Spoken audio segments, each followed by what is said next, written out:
সীমানা বিরোধ হলে আপনারা অনেক সময় এই সীমানা বিরোধের জন্য মামলা মোকদ্দমা করে দেন। এই মামলা মোকদ্দমা করার আগে আপনাদের একটি বিষয় অবশ্যই খেয়াল রাখতে হবে যে আপনারা যতই মামলা মোকদ্দমা করেন না কেন এক সময় না এক সময় এটার সমঝোতা আসতে হবে, অর্থাৎ ওই জমিটি পরিমাপ করতে হবে। এখন প্রথমেই আপনি যদি ওই জমিটি পরিমাপ করে যদি দেখেন যে আপনার ওই জমিটির ওইখানে সমাধা করা সম্ভব, এই ক্ষেত্রে আপনি মামলা মোকদ্দমা করা কি দরকার।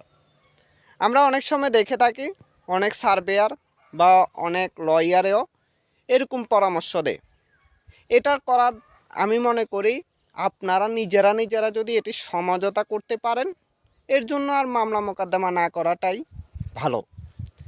আমি আজকে একটি জমি পরিমাপ করলাম। ওই জমিটি যখন পরিমাপ করতে গেলাম ওই জমিটির প্রায় 6 বছর ধরে মামলা ছিল। এখন তারা নিজেরা সমঝোতা করতেছে। একজন ব্যক্তি 6 বছর মামলা চালানোর পর যদি ওই জমিটি সমঝোতা করে, অর্থাৎ তাদের ওই জমিটি সমঝোতা করার পর, অর্থাৎ আমি এক সার্ভেয়ার আসছিলাম, আরেক পক্ষে আরেকজন সার্ভেয়ার ছিল, দুইজনে ওই জায়গাটি পরিমাপ করে 1 ডিসিম জায়গা তার কাছে পাবে, অর্থাৎ আমার যেই ক্লায়েন্ট আছে ওই ক্লায়েন্টের কাছে 1 ডিসিম জায়গা পাবে। এখন ওই জায়গার মূল্য দাঁড়ালো হচ্ছে 50,000। কিন্তু তাদের জিজ্ঞেস করলাম আপনারা যে 6 বছর মামলা চালালেন, এখন এই 6 বছরে আপনাদের কত টাকা গিয়েছে জিজ্ঞেস করছি, আর বলেছে 3 লাখ টাকা গেছে।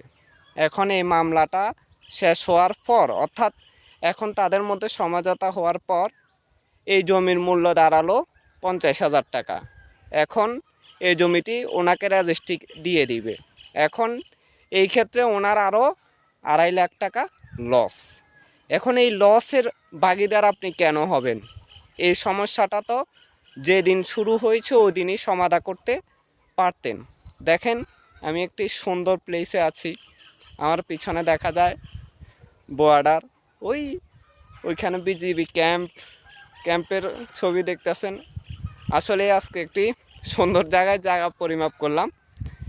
এখন এই ভিডিওটি করার একটি মাত্র উদ্দেশ্য যে আপনারা জায়গা জমিনের সমস্যা হলে সাথে যে মামলা করে দিবেন বা মামলা মোকদ্দমা যাবেন এটা কিন্তু নয়।